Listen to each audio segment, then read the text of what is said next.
စာမဖတ်ခဲ့တဲ့သူကကိုချင်းစာတရားလုံးဝမရှိဘူးအဲ့ဒါစိတ်ဒီဘက်ခင်မှာတော်တိတိတာတွေ့ရအဲ့ဒါလုံးဝသိကြအမခံရတယ်စာအထူးသဖြင့်ရတာစာပြီပေါ့နော်အရင်လူကြီးတွေကဘာပြောကြလဲအချစ်ဝတ္ထုဖတ်မှာဆိုတဲ့အချစ်ဝတ္ထုဖတ်မှာဆိုဆိုအချစ်ဝတ္ထုဖတ်တာထင်သေးစရာမဟုတ်ဘူးဘယ်သူကအချစ်နဲ့ကင်းတဲ့သူရှိလို့လဲ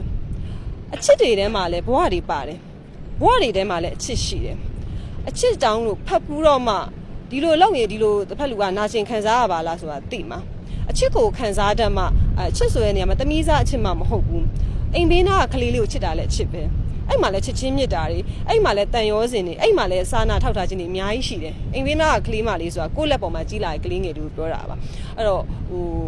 ကိုအလုံးကအချစ်ဆိုတာနဲ့ဒီတမီးစားကိစ္စကိုပဲပြေးမြင်နေကြလို့လေချစ်ချင်းမြတ်တာပုံစံမျိုးစုံရှိတယ်ကိုယ်စာသင်ပေးတဲ့ဆရာမပေါ်မှာချစ်တဲ့အချစ်ဆိုလည်းရှိတယ်စိတ်ဆိုငငယ်တုန်းကစိတ်ကိုစာသင်ပေးတဲ့ဆရာမအမြဲတမ်း၄တန်းကနေ၈တန်းထိစာသင်ပေးတဲ့ဆရာမရှိတယ်တနေ့ကျတော့သတင်းကျွတ်နေပြီညဘက်ရောက်တော့အဲ့လိုမျိုးမှောင်သွားပြီလမ်းထဲမှာမီးလေးတွေထွန်းထားတယ်အောက်တိုဘာလောက်ဆိုတော့ဒီလေလေးကလည်းမြောက်ပြန်လေးကလည်းအေးအေးလေးတိုက်နေတာကိုက၈တန်းဆရာမအထက်တန်းဆိုမတင်တော့ဘူးပေါ့နောက်နှစ်ဆိုဆရာမနဲ့မတင်ရတော့ဘူးနော်ဆရာမသူပြန်မဲတဲ့ဆိုပြီးတော့ဆရာမထပြန်သွားတယ်ဆရာမသားသမီးလည်းမရှိဘူးအဲ့တော့ဆရာမပြန်သွားတာဝရဏာနေလှမ်းကြည့်ရခါမှာအဲ့သတင်းကျွတ်မီးလေးတွေကြားကနေပြီးတော့ဆရာမနောက်ကျောလေးကိုကြည့်ပြီးတော့ရင်ထဲမှာတော်ဝမ်းနေသွားရပေါ့နော်ဆရာမနဲ့ငါမတွေ့ရတော့ဘူး။အော်ဆရာမခုထိစာတွေသင်နေရတယ်ဆရာမတနာပါတယ်ဆိုပဲ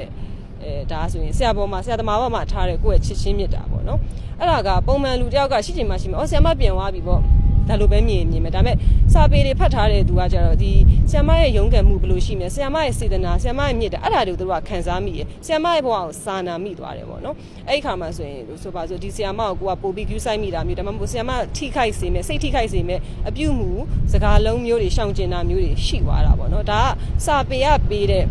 ဘယ်လိုပြောမလဲကိုချင်းစာတရားစာပေကပေးတဲ့လူသားဆန်မှုပေါ့နော်အဲ့ဒါကြောင့်မလို့အထူးသဖြင့်ရတာစာပေကိုဖတ်ဖို့လိုအပ်တယ်အခုခေတ်မှာလူငယ်လူတွေပြောကြတဲ့အခုဖောက်ပြန်တဲ့ကိစ္စမျိုးတွေเนาะကြော်တာခွာတာတွေအဲ့ဒါတွေကကြတော့ဒီနှလုံးသားမှာနှလုံးသားဆွဲရည်ပေါ့နှလုံးရည်ပေါ့နှလုံးရည်အားနေတဲ့သူတွေရဲ့လောက်ရက်လို့စိတ်ရမြင်တယ်